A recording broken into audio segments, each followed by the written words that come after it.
আসসালামু আলাইকুম প্রিয় খামারি ভাই ও কৃষক বন্ধুরা।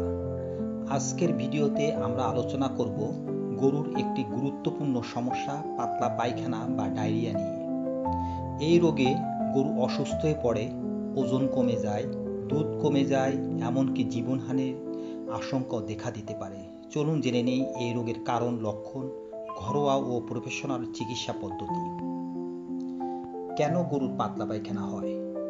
গরুর পাতলা পায়খানা নানা কারণ হতে পারে, যেমন দূষিত পানি বা খাবার খাওয়া, অতিরিক্ত দুধ খাওয়ানোর বাচ্চা গরুর ক্ষেত্রে, পরজীবী কৃমি, ব্যাকটেরিয়া বা ভাইরাস সংক্রমণ, হঠাৎ খাবার পরিবর্তন, স্ট্রেস ও আবহাওয়া পরিবর্তন, অ্যালার্জি ও ওষুধের পার্শ্ব প্রতিক্রিয়া।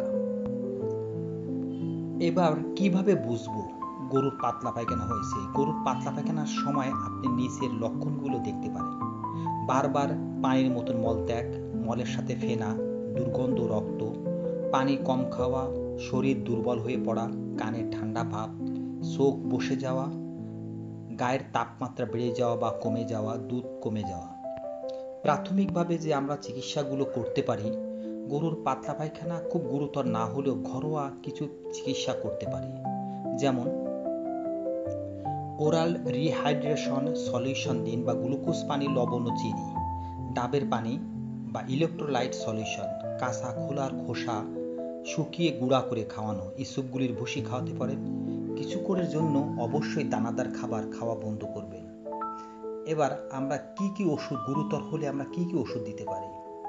গরুর অবস্থা বেশি খারাপ হলে নিচের ওষুধগুলো ব্যবহার করতে পারেন, তবে পশু চিকিৎসকের পরামর্শ নিতে হবে।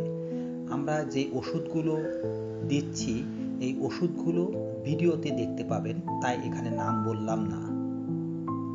এবার প্রতিরোধ কিভাবে করবেন?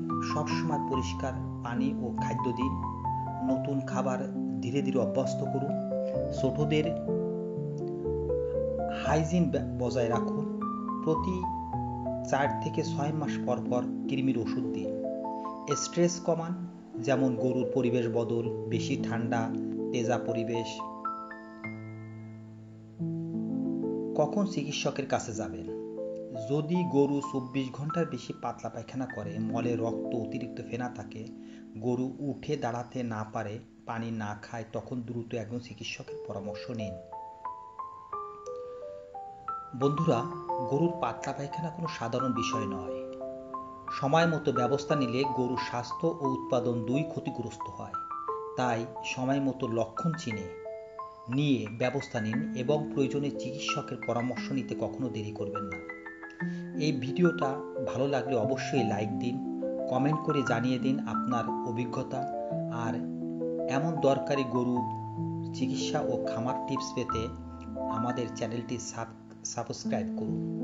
আজিজ ভাইয়ের খামার টিপস আপনাদের পাশে সবসময় থাকবে, আছে। আসসালামু আলাইকুম।